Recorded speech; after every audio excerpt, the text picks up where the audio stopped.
Gujarat Siddhpur GIDC में 20.31 लाख रुपए का संदिग्ध तेल का जखीरा जब्त किया गया है। गुजरात में नकली खाद्य उत्पादों का कारोबार तेजी से बढ़ रहा है। कभी नकली घी तो कभी पनीर और बटर जैसे खाद्य पदार्थ बाजार में बेचकर भोली जनता के स्वास्थ्य के साथ खिलवाड़ किया जा रहा है।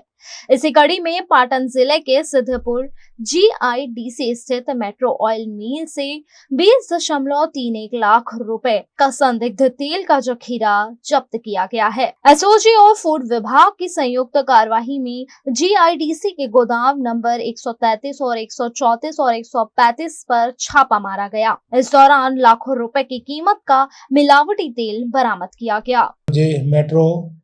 फूड ની ફેક્ટરી આવેલ છે એમાં કેટલોક શંકાસ્પદ ભેળસેળ યુક્ત તેલનો જથ્થો છે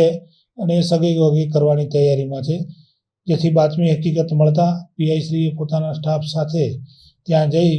અને બાતમી હકીકત વેરીફાઈ કરતા તેમને આ બાતમી હકીકતમાં તથ્ય જણાતા તેમણે તુરત જ ફૂડના અધિકારીઓ અને એફએસએલના અધિકારી તથા પંચો વગેરે બોલાવી અને આ જગ્યાએ રેડ કરતા ત્યાં કુલ 3 ઈસમો હાજર મળી આવેલ કે જેમાં ભરત રમેશભાઈ મોદી કે જે ફેક્ટરીના માલિક છે, મંગાજી ચેલાજી ઠાકોર અને સંદીપ મનુભાઈ રાવળ તેની સાથે કામ કરે છે અને ત્યાં રેડ દરમિયાન જે ભેળસેળયુક્ત જે તેલ છે એ અલગ અલગ ટાંકી ડબ્બા વગેરેમાં લીટરો હજારો લીટરમાં મળી આવેલ છે અને જેનો મુદ્દામાલની કુલ કિંમત 20,31,000 જેટલી થાય છે। આ સમગ્ર ઘટનામાં ચોંકાવનારી હકીકત એ છે કે જે તેલનો જથ્થો છે રાઈસ બ્રાન તરીકે હતો અને તેમાં વિટામિન એ અને ડી કે એક બોટલ મળેલ છે જેના ઉપર કોઈ માર્ક કે લેબલ લાગેલ નથી અને આ જે બોટલ છે એ આપનારનું નામ મળ્યું છે પરેશગીરી ગોસ્વામી અને જેનો મોબાઈલ નંબર તપાસ દરમિયાન મળેલ છે અને સપ્લાય કરેલ છે અને આના કેટલીક કે 1 લીટર જો કોઈ આખી ટાંકીમાં નાખવામાં આવે તો એના કારણે આખું ભેળસેળયુક્ત તેલ બને છે અને એ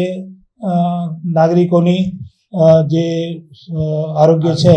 એના માટે ચેડા કરતા અને એની આરોગ્ય માટે હાનિકારક છે અને આ સમગ્ર ઘટના અનુસંધાને વિગતોનું પંચનામું કરી અને હાલમાં સિદ્ધપુર પોલીસ સ્ટેશન ખાતે જાણવાજોગ દાખલ કરેલ છે અને મળી આવેલા ભરતભાઈ મોદી, મંગાજી ઠાકોર અને સંદીપભાઈ રાવળની હાલમાં પૂછપરછ ચાલુમાં છે। પોલીસ તરફથી હાલમાં બધા જ સેમ્પલ કબજે કરવામાં આવેલ છે